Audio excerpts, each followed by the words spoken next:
जय गुरु जी, शुक्राना गुरु जी। सारी संगत को जय गुरु जी। संगत जी, गुरु जी हमारे सब्र का इम्तिहान लेते हैं। जब गुरु जी हमें सब्र बख्शते हैं तो वो हमारा इम्तिहान भी लेते हैं कि हमारे अंदर कितना सब्र है, हम कितना सब्र कर सकते हैं।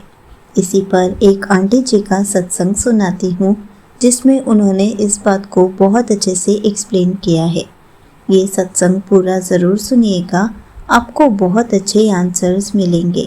तो चलिए आंटी जी का सत्संग सुनाती हूँ।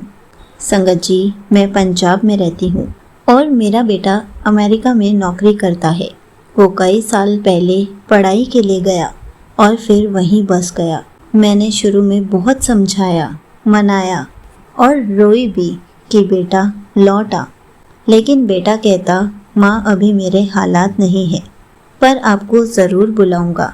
समय बीतता गया। मैंने अपने घर के छोटे से मंदिर में गुरु जी का स्वरूप रखा है। मैं रोज़ गुरु जी से अरदास करती थी, बस एक बार बेटे को गले लगाना है।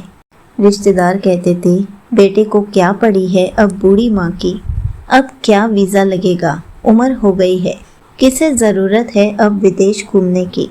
लेकिन मेरा विश्वास अडिग था। एक दिन जब मैं बहुत उदास थी, गुरु जी के स्वरूप के पास बैठकर सच्चे मन से बोली, गुरु जी अब उम्र हो गई है, अब नहीं हुआ तो फिर कभी नहीं हो पाएगा। अगर मेरी अरदास मंजूर हो तो कोई संकेत देना। उसी शाम मेरे बेटे की कॉल आई, माँ मैंने आपके लिए वीज़ा अप्लाई कर दिया है, इंटरव्यू की डेट आ गई है। मैं स्तब्ध रह गई, आंखों से आंसू बहने लगे और मैंने कहा, गुरुजी तुसी ही कॉल कर रहे हो ना, मेरे बेटे की आवाज़ में। मैंने गुरुजी के आगे बैठकर अरदास की, मुझे कुछ नहीं आता गुरुजी, अंग्रेज़ी भी नहीं आती, आप ही बोलना, आप ही संभालना। सुबह इंटरव्यू के समय अजनबी अफसर ने मुस्कुराते हुए कहा, your visa is approved, have a nice journey. मेरे को एक क्षण के लिए कुछ समझ नहीं आया। बाद में जब किसी ने हिंदी में समझाया कि वीज़ा लग गया है, मैं फूट फूट कर रोने लगी। मैंने मन ही मन गुरुजी से कहा, गुरुजी तुसी अफसर बनकर सामने आए थे, आपका पल पल शुक्राना। पहली बार एयरपोर्ट पर बेटे को देखकर मैं उसके गले लग गई तो सब कुछ जैसे थम गया था। बेटा भी रो पड़ा, माँ मुझे माफ़ कर देना, बहुत देर कर दी। मैंने बोला, नहीं पुत्र, तू देर से नहीं आया, गुरुजी ने कहा था वक्त आने पर सब मिलेगा, और आज वही घड़ी है। यहीं पर आंटी जी का सत्संग समाप्त होता है। संगत जी, देखा आपने, गुरुजी हर अरदास सुनते हैं, हमें बस सब्र करना होता है। कोई भी इच्छा छोटी नहीं होती अगर वह दिल से निकली हो।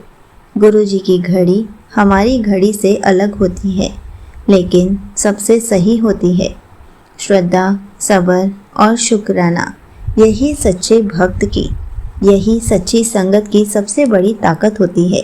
संगत जी, गुरु जी की कृपा से आंटी जी को वीज़ा भी मिल गया। संगत जी, अगर हम भी गुरु जी से सच्चे दिल से अरदास करेंगे तो गुरु जी हमारी अरदास को ज़रूर पूरा करते हैं। गुरु जी हर इम्पॉसिबल चीज़ को भी पूरा कर देते हैं। इसलिए हमें गुरु जी का हर पल शुक्राना करना चाहिए, हमें सब्र रखना चाहिए और हमारे अंदर श्रद्धा होनी चाहिए।